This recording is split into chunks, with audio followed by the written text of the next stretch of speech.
फक्त 20 मिनिटं दररोज जर दिली तर आयुष्य अधिक निरोगी होईल, मन अधिक शांत होईल. एवढंच नाही तर जीवनात अधिक आनंद मिळू शकतो, जीवन अधिक आनंदीमय होऊ शकते. नमस्कार मित्रांनो, समर्थ लेखणीमध्ये आपल्या सगळ्यांचं मनापासून स्वागत. मी हेमंत कुमार केळकर. मित्रांनो, माझं एवढं बोलणं ऐकून व्हिडिओला स्किप करू नका, व्हिडिओ संपूर्ण पहा. मी आज व्हिडिओतनं काहीतरी खास घेऊन आलो. हो मित्रांनो, फक्त 20 मिनिटे, होय फक्त 20 मिनिटे दररोज आपण दिली तर आयुष्य अधिक निरोगी आणि मन अधिक शांत होऊ शकतं आणि जीवन अधिक आनंदी आपलं होऊ शकतं. पण हा बदल घडवून आणणारा मार्ग कोणता आहे ते या व्हिडिओतून मी सांगणार आहे, कारण हा मार्ग म्हणजे योग आहे. चला तर मग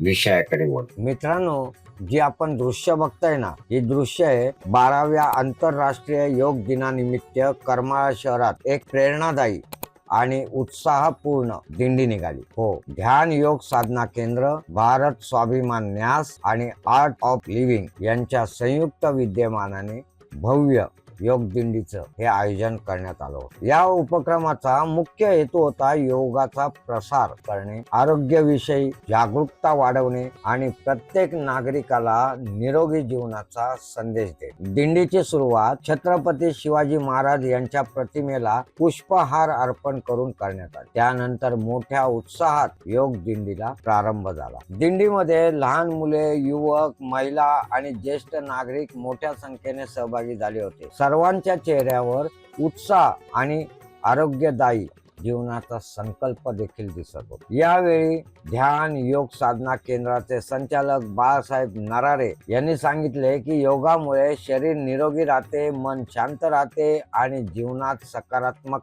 ऊर्जा निर्माण होते. प्रत्येकाने आपल्या दैनंदिन जीवनात योगाचा समावेश करावा, हा या कार्यक्रमामागील मुख्य हेतू होता. योग दिंडीमध्ये सुलतान संगीत विद्यालयाच्या विद्यार्थ्यांनी देशभक्तीपर गीते सादर केली. त्यांच्या गीतांनी संपूर्ण वातावरण देशप्रेमाने भारावून गेले. रस्त्यावर उपस्थित नागरिकांनी या सादरीकरणाला उत्स्फूर्त असा प्रतिसाद दिला आणि एवढंच नाही तर अनेक लोक यात सहभागी देखील झाले. हातात योगाचं महत्व सांगणारे फलक आणि आकर्षक बॅनर्स आणि या फलकांद्वारे नागरिकांना योगाचा संदेश देणे हे या दिंडीतून करण्यात आले. दिंडीची सांगता 20 मिनिटाच्या सामूहिक ध्यानाने करण्यात आली. ध्यानामुळे उपस्थितांना शांतता, ऊर्जा आणि आनंदाचा अनुभव मिळाला. करमाळा शहरात आयोजित या योग दिंडीने आरोग्य, सकारात्मक विचार आणि देशप्रेम यांचा सुंदर संगम घडवून आणला. आपणही रोज थोडा वेळ योग आणि ध्यानासाठी देत चला, कारण निरोगी शरीर आणि शांत मन हीच खरी आपली संपत्ती आहे. मित्रांनो, व्हिडिओ आवडला असेल तर व्हिडिओला लाईक करा, शेअर करा, मित्रमैत्रिणींना सांगा, परिवाराला सांगा. योग करत चला. सदरील वृत्त हे आमच्या समर्थ लेखणीचे सहसंपादक अविनाश जोशी यांनी दिले होते. सत्य आणि ज्ञानाचा प्रवाह, समाज आणि भक्तीचा निर्वाण, समर्थ लेखणी, समर्थ लेखणी.